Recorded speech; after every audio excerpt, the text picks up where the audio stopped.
Can everyone else see the screen? Yes. Okay, very good. All right, awesome. Good morning, everyone. My name is Steven Lazrado. I'm a graduate student at Georgia State University, getting my master's in public health. I'm currently working with the nonprofit organization Community and College Partners Program, also known as C2P2 work. And we're currently determining how flooding is causing cancer, increased prevalence of cancer in Reidsville, Georgia. So a little bit of the history. Reidsville, Georgia is a small rural town located approximately 1 hour west of Savannah. It was founded in 1828 and later incorporated as a city in 1905. An intriguing piece of information is that Nelson's Bed and Breakfast was built in 1908 and has been serving guests until recently and has since been added to the National Register of Historic Places.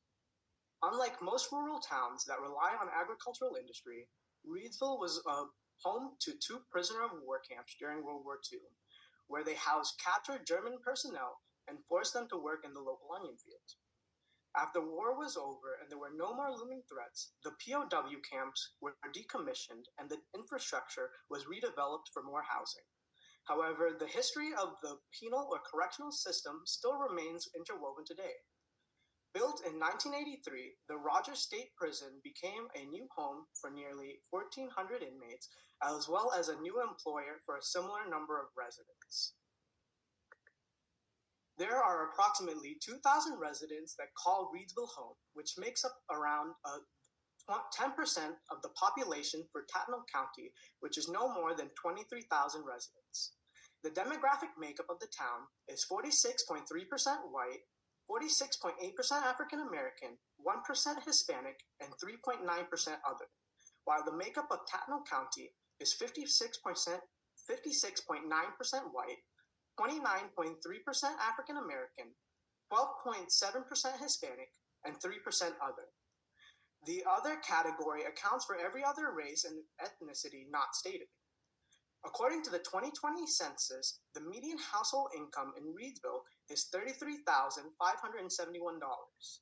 This value is lower than the median household income for both Tattnall County as well as the state of Georgia, which are $44,053 and $61,224 respectively. The poverty rate in this town is 25.6%, and this rate is 5% higher than the county average and 11.3% higher than the state average. When looking at the mortality data for Tattnall County through the OASIS database, nearly 15% of the total deaths in the last 5 years was caused by cancer, which is very similar to the state average. But what was alarming is that the chronic obstructive pulmonary disease, abbreviated COPD, and malignant neoplasm of the pancreas, which put into layman's terms is pancreatic cancer, are vastly more prevalent when compared to the state average.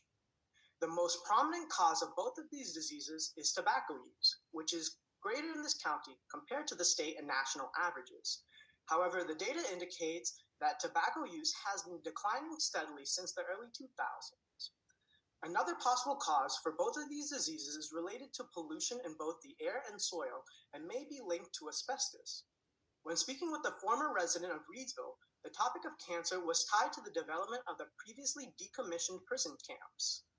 The former resident even told me that everyone who passed away in the town while she lived there died due to cancer. Asbestos is a naturally occurring fibrous mineral that is utilized in numerous products due to its unique physical properties.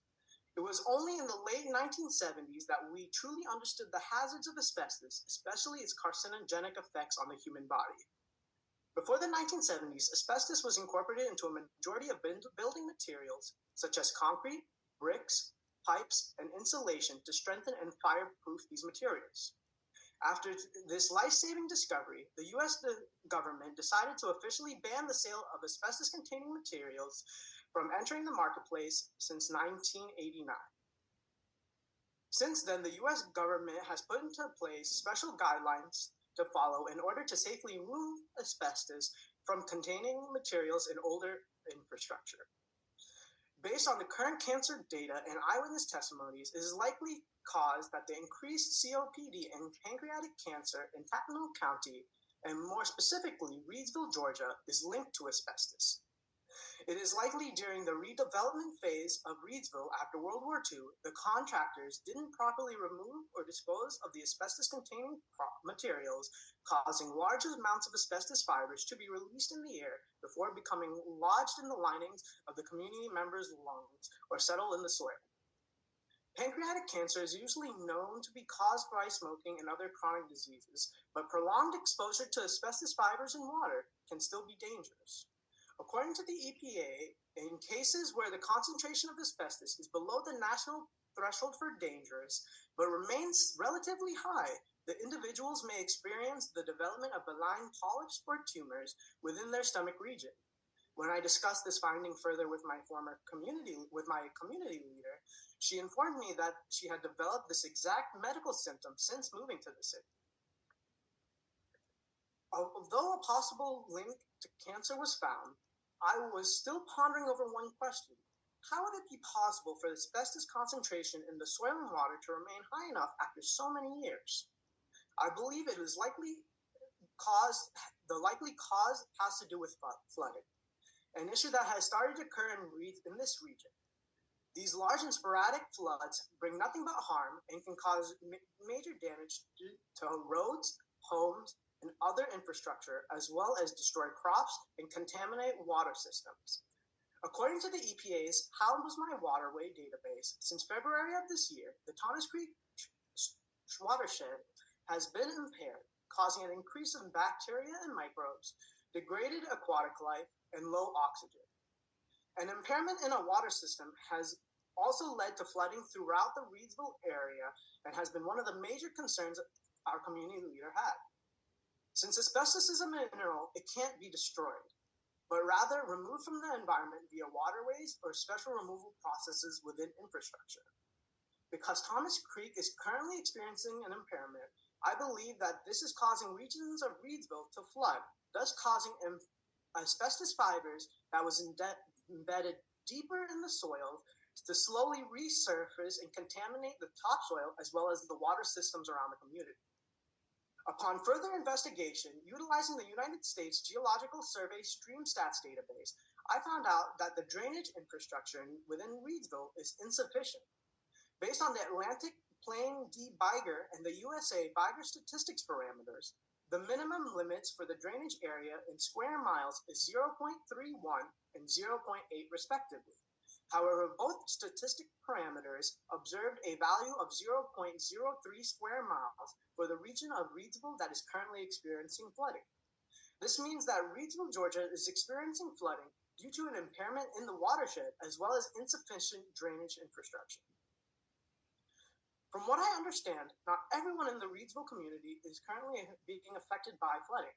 However, this issue can be easily snowballed into a major problem for the whole community due to global warming. Greenhouse gases have caused our planet to slowly get warmer over the years. It's hard to deny that fact. Even the winters here in Georgia aren't as harsh as they used to be. According to the EPA and numerous studies utilizing different time frames, heavy precipitation events, as well as overall precipitation levels have dramatically increased since the 1980s. Heavy precipitation is defined for when the amount of rain in a specified region exceeds the norm. When looking at the National Centers for Environmental Information database, I observed that the national precipitation in Tatnall County and found that it also matches the data by the EPA. In fact, from 2012 to 2022, the annual rainfall for Tatnall County has increased by 8.58 inches per decade, meaning that moving forward, this city will experience more frequent rainfalls, if not heavier rainfalls. These heavier, more frequent rainfalls will continue to exacerbate the flooding issue, thus negatively impacting the community that is already hurting when compared to the rest of Tatnall County. The research that I've conducted is of empirical nature and enough to indicate that the local water infrastructure is underdeveloped to deal with the current annual precipitation cycles. that this problem is bound to increase with time due to the increasing annual precipitation, and that groundwater and flooding may have reached a damaging level with regards to the health of the local population. Throughout my investigation, I ran into many challenges, the most prominent being the distrust of any outsider from the community itself. Upon my second visit to Reidsville, we tried to host a community open house meeting to inform the local residents of the problem they were facing and how our nonprofit organization, C2P2 Works, can assist them in obtaining federal grant money to fund the redevelopment project and eliminate any financial burden, yet no one showed up. Since then, we have posted a video online with our presentation as well as passed out brochures to the surrounding community regarding how C2P2 works and how it can help the community. I reached another impasse when I decided to collect and have soil and water samples analyzed for asbestos concentrations. I tried contacting numerous governmental agencies as well as local laboratories. However, the organizations I spoke to either don't test for asbestos or only complete tests based on ambient air analysis for OSHA requirements. I believe that in order to further this investigation, a soil and water analysis for asbestos concentrations must be completed, as well as convince more Reidsville residents to assist in the process to obtain federal aid. Without trust and communication from the local community, it is extremely difficult to address any issues they are facing, including ones that we may not know yet. My recommendation is to study more in depth the above aforementioned factors and the results of that study to develop a strategy by state and or federal entities on how to make life for the residents of Reidsville less of a health risk. Thank you so much.